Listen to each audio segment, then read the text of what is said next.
अभी भी मेरा अपील है उनसे, मेरा आग्रह है उनसे कि वो आए, पार्टी में काम करें। नहीं देखिए, नुकसान स्वाभाविक रूप से जब अपने लोग ज्यादा खड़े होंगे तो निश्चित रूप से उसका नुकसान भी होता है।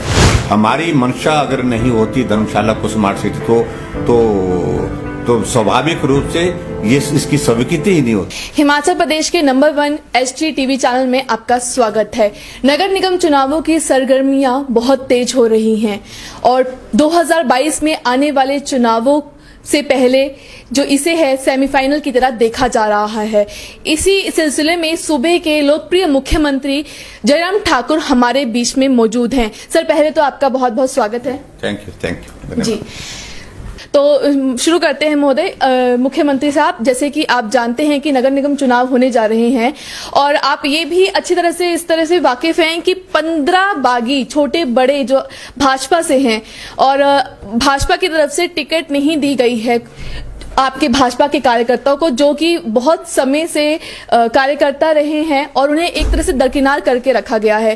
देखिए, पार्टी का निर्णय होता है, जब भी टिकट का वितरण होता है पार्टी सारी चीजों को असेस करती है।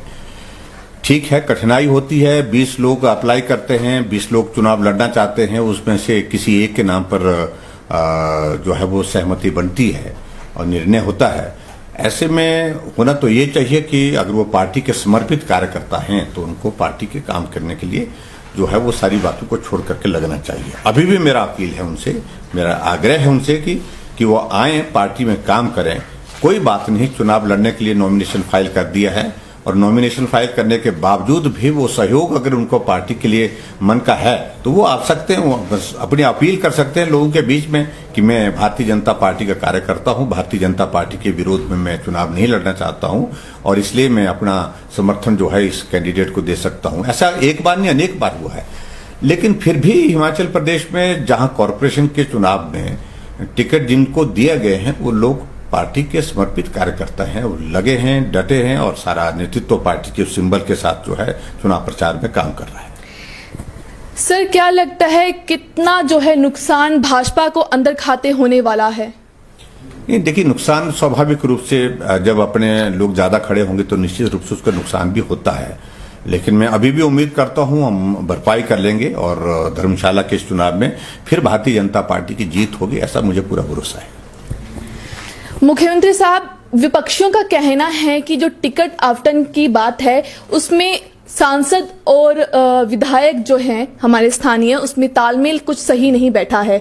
इसमें देखिए, पार्टी ने निर्णय लिया है, इसमें सांसद, उसमें विधायक का विषय उस तरह से लाने की आवश्यकता नहीं है। मैं समझता हूं कि सब लोगों ने चर्चा की है, चर्चा करने के बाद, विचार करने के बाद निर्णय किया है। अब ये निर्णय पार्टी का निर्णय है और उसमें दोनों के बीच का कोई इस तरह का विषय नहीं, दोनों के सुझाव उसमें लिए गए हैं, सुझाव के बाद निर्णय किया गया है। नगर परिषद की बात करें और अगर नगर निगम की बात करते हैं तो धर्मशाला में वर्चस्व जो है कांग्रेस का है, तो क्या लगता है इसका कितना नुकसान रहेगा भाजपा को? देखिए, मैं एक बात मानता हूं कि वर्चस्व वाले दिन समाप्त हो गए, खत्म हो गए। यहां सांसद भी भाजपा का है, यहां विधायक भी भाजपा के हैं और यहां कॉरपोरेशन भी भाजपा की होगी। और हिमाचल प्रदेश में अभी 4 कॉरपोरेशन के जहां चुनाव हैं, मैं बहुत जगह उसमें देख करके भी आया हूं, जा करके भी आया हूं और जो हमको फीडबैक आ रहा है उसके मुताबिक हम 4 कॉरपोरेशन में जीतेंगे, अच्छी तरह से जीतेंगे। धर्मशाला को स्मार्ट सिटी का दर्जा मिलने के बाद यहाँ कौन कौन से कार्य हैं जो धर्मशाला को सही मायने में स्मार्ट सिटी बनाते हैं? ये स्वाभाविक रूप से देखिए, 2015 में भारतीय जनता पार्टी की केंद्र सरकार ने धर्मशाला को स्मार्ट सिटी का दर्जा देकर के, जहां पर सिर्फ दर्जा ही नहीं दिया, यहां पैसा भी सैंक्शन किया। अब जब वो परिस्थिति जो है 2015 में जब अनाउंस करने के बाद आई तो उस वक्त यहां हिमाचल प्रदेश में कांग्रेस की सरकार थी। प्रोजेक्ट उनको बना करके भेजने थे, सारी DPR बना करके भेजनी थी, सारी चीजों को तेज गति से आगे बढ़ाने के लिए क्या किया जा सकता है वो सारे प्रयास करने चाहिए थे, वो उस तरह से हुए नहीं। उसमें विलंब हुआ अनावश्यक रूप से और 200 करोड़ रुपए सीधा पहले ही इस दौर में जो है यहाँ धर्मशाला के लिए देने की बात हमारी केंद्र की सरकार ने की। लेकिन सारे वो प्रोजेक्ट जो है वो विलंब हुए, डिले हुए, कॉरपोरेशन उसमें रुचि नहीं ले रही थी।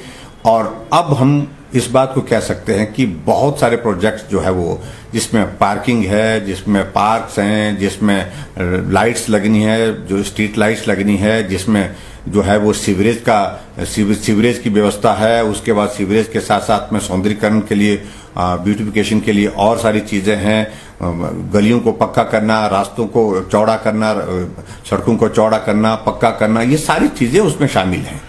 लेकिन जहां जिस रूप में वो चीजें होनी चाहिए थी, वो चीजें उस तरह से होने में बहुत विलंब हुआ है। इसलिए तो हम कह रहे हैं कि कॉरपोरेशन का 5 साल का कांग्रेस का कार्यकाल समाप्त हो गया। काश यहां भाजपा की कॉरपोरेशन होती।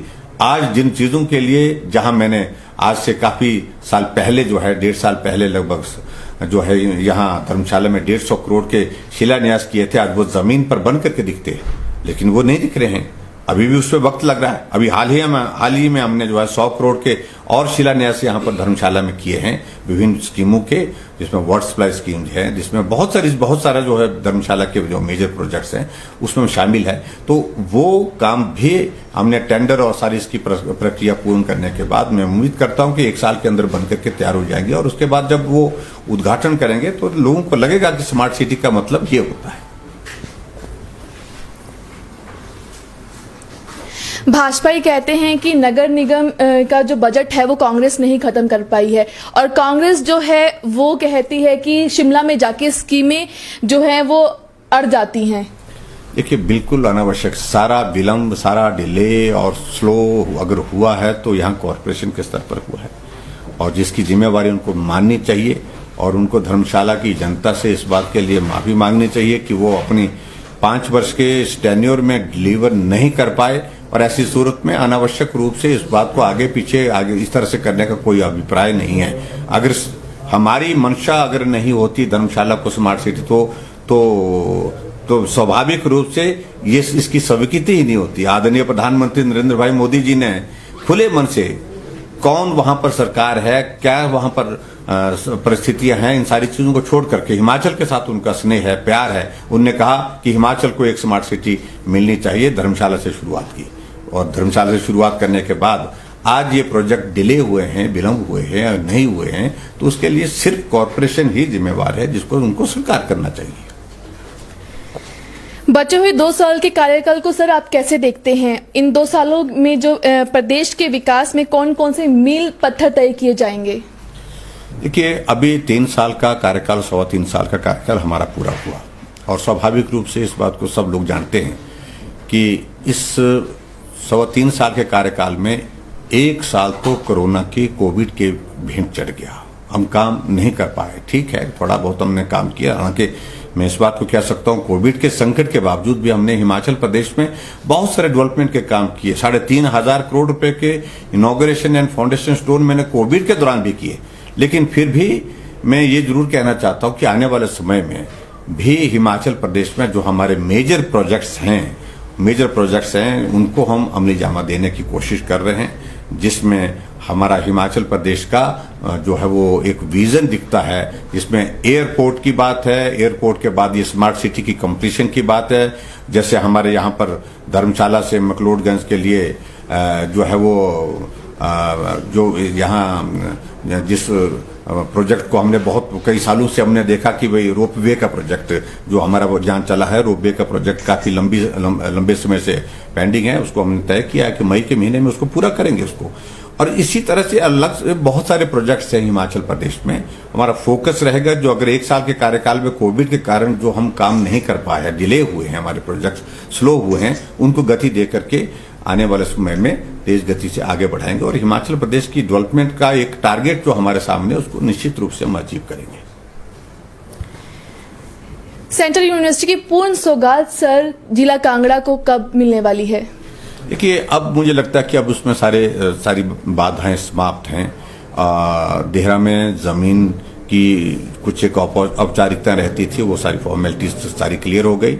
वहां पर हमने कह दिया कि अब काम शुरू होना चाहिए, सारी तुरंत जो है उसमें आगे की प्रक्रिया जो है वो टेंडर की और सारी चीजें हो जा करके काम शुरू होना चाहिए। और लोग भी वहां पर मांग कर रहे हैं, बच्चे भी मांग कर रहे हैं, मैं भी मानता हूं कि जल्दी होना चाहिए। उसी तरह से धर्मशाला का जदरांगल का भी है, उसमें कुछ औपचारिकता रहती है, उसको भी हम तेज गति से हम पूरा करने के लिए आगे बढ़ रहे हैं। और मैं उम्मीद कर रहा हूं कि बहुत जल्दी जो है वो भी पूरी होकर के जो है यहाँ पर भी हम काम करने की स्थिति में शुरू हो जाएंगे। धर्मशाला की जनता को सर क्या संदेश देना चाहेंगे, कैसे वो अपना मताधिकार का इस्तेमाल करें? देखिए, मताधिकार लोग करें, खुल करके करें, ज्यादा से ज्यादा लोग मतदान में हिस्सा लें और सरकार के साथ सहयोगी के रूप में जो लोग चल सकते हैं उनको सहयोग दें। मैं सीधी सी बात कहूं कि भारतीय जनता पार्टी ने यहाँ 17 के 17 वार्डों में यहाँ पर अपने प्रत्याशी खड़े किए हैं। ईमानदार, स्वच्छ छवि के हमारे साथी हैं और समर्पित भाव के साथ सेवा करना चाहते हैं, काम करना चाहते हैं। और मेरा धर्मशाला की जनता से इस बात के लिए विनम्र निवेदन है कि 7 तारीख को आप भारतीय जनता पार्टी को अपना सहयोग दें। भारतीय जनता पार्टी के जो हमारे कॉरपोरेशन के लिए काउंसलर के लिए जो कैंडिडेट्स यहाँ खड़े हैं उनको आप समर्थन दें, ताकि कॉरपोरेशन भी भाजपा की, विधायक भी भाजपा का, सांसद भी भाजपा का, हिमाचल में भाजपा की सरकार, दिल्ली में भाजपा की सरकार एक कड़ी एक लड़ी दिल्ली तक बन सके और उसमें विकास को जमीनी स्तर पर पहुंचाने के लिए हमको बहुत मदद मिलेगी। हमारा एक स्वप्न है कि धर्मशाला के विकास को हम तेज गति से आगे बढ़ाएं, उसको हम साकार करना चाहते हैं। उसमें धर्मशाला की जनता सहयोग दे। बहुत शुक्रिया सर हमें अपना कीमती वक्त देने के लिए। तो ये थे हमारे साथ हिमाचल प्रदेश के लोकप्रिय मुख्यमंत्री जयराम ठाकुर। नमस्कार।